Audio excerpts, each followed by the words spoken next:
Good morning, good afternoon, good evening, whatever time you are watching this. And today, joining me on the YouTube Q&A is Mr. Adam Campion. How are you doing, sir? Marvellous, thank you. You? I'm very well, thank you, very well. So, as with the previous video that you will have seen by now, Jordan is, you're now going to be main picture and I'm going to be in the top corner. So, your beautiful face will be the main picture. I'm glad I've dressed for the occasion. Oh dear, I don't see these till the end. So let's kick it off then. Question number one. As usual, why a classic Mini? Why a classic Mini? They're pretty good fun cars, aren't they? When I was 17, me and all my friends were having our first cars and stuff. One of my mates had one, and that kind of it was just always a bit of a laugh. He was a good laugh as well. Which helped, I suppose. And then I bought one when I was about 18 out of a scrapyard with a great intention of getting it on the road and using it, but I ended up scrapping it again. And I've just always wanted one since, so decided to get one. Out of interest, the one that you bought from the scrapyard, was it in better condition than the one you've got now when you started? Yeah, they always were. But I was 18. I was still at college. I didn't know how to do stuff. No, that's fair enough. That's fair enough. Like you say though, they are just funny little cars, aren't they? You know, and one thing I have mentioned in previous interviews is that everybody always has a story about a Mini. Yeah. Whether it's them, their dad, their mum, their gran, even. You know, they always remember seeing their first Mini. So yeah, I agree. Perfect. Yeah. Question number two. Now we've seen you weld, we've seen you paint, and basically seen you completely restore a Mini. What was the hardest job that you found doing on your Mini? On the Mini? The hardest job for me, I'm not very patient, so I want everything now. So I think it was the bodywork and trying to take enough time to get it right. And if you look around the car, you can see where I could have took a lot more time. I haven't got a lot of patience. I think that was the hardest bit for me. Most other stuff, I think, at least on a Mini this age, it's pretty easy. They're like Lego cars, aren't they?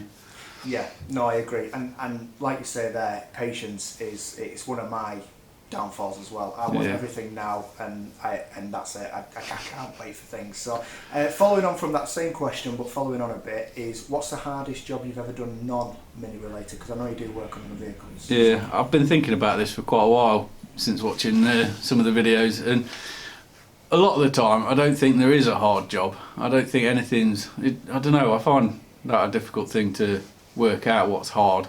Is it physically hard, mentally hard, or whatever? But the job I've hated doing the most, I would say, out of all the cars I've worked on, is a K12 micro timing chain in a little garage similar to what I've got here. That was horrible job.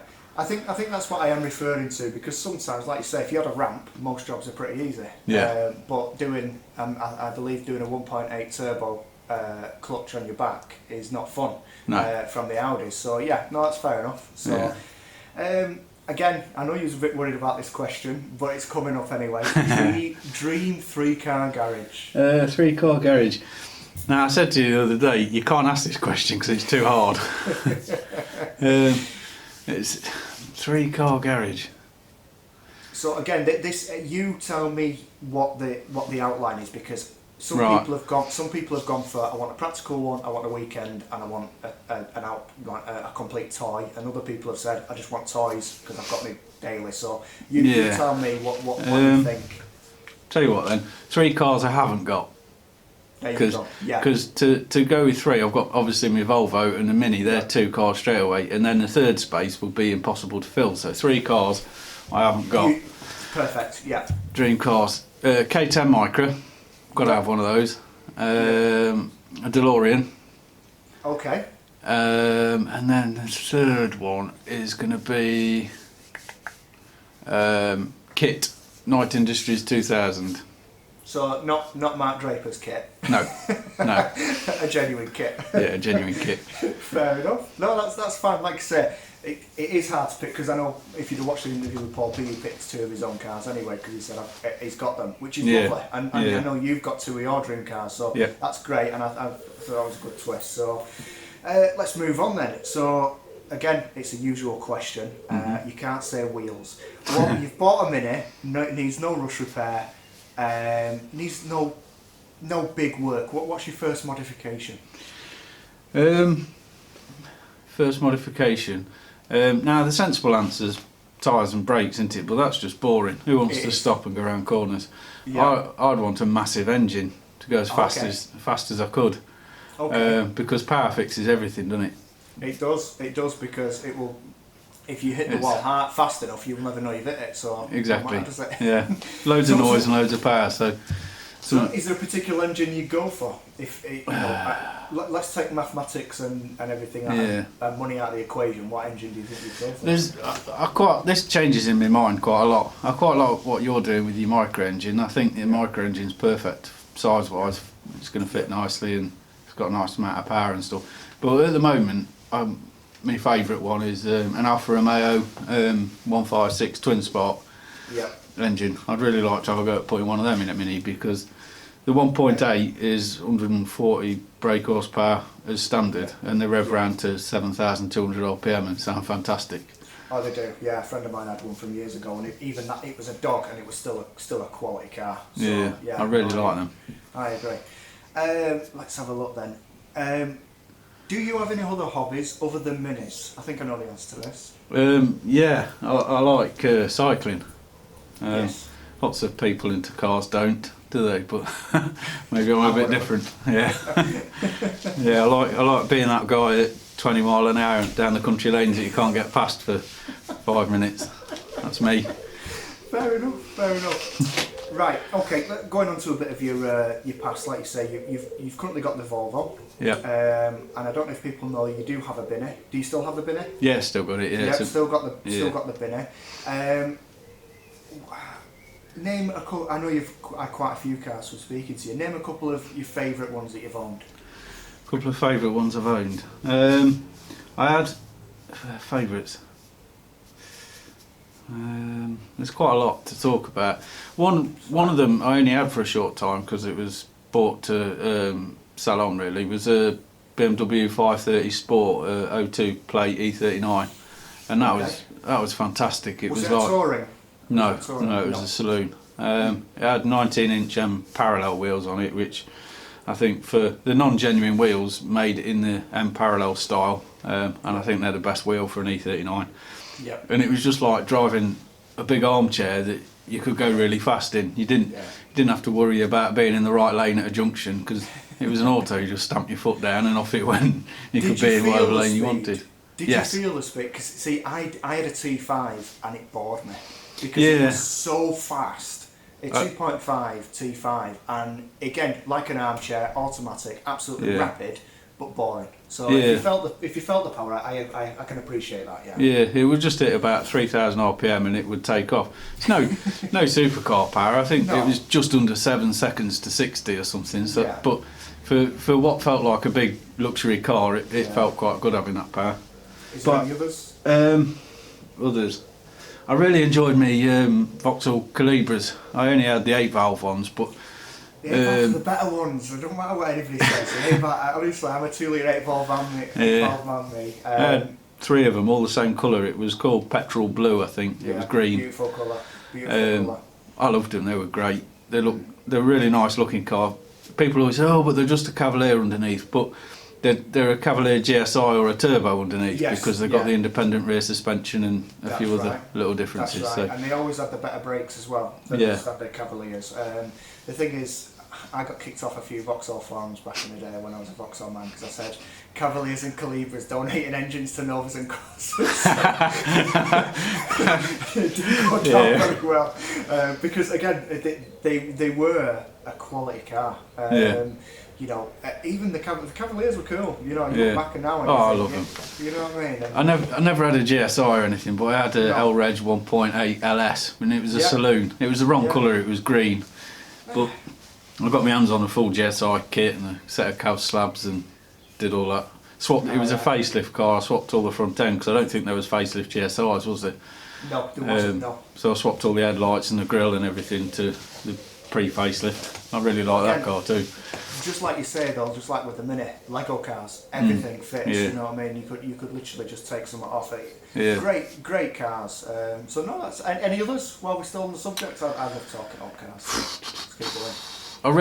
I had obviously my first car, my old K10 Micro was my first car on the road. That was something special. Yeah.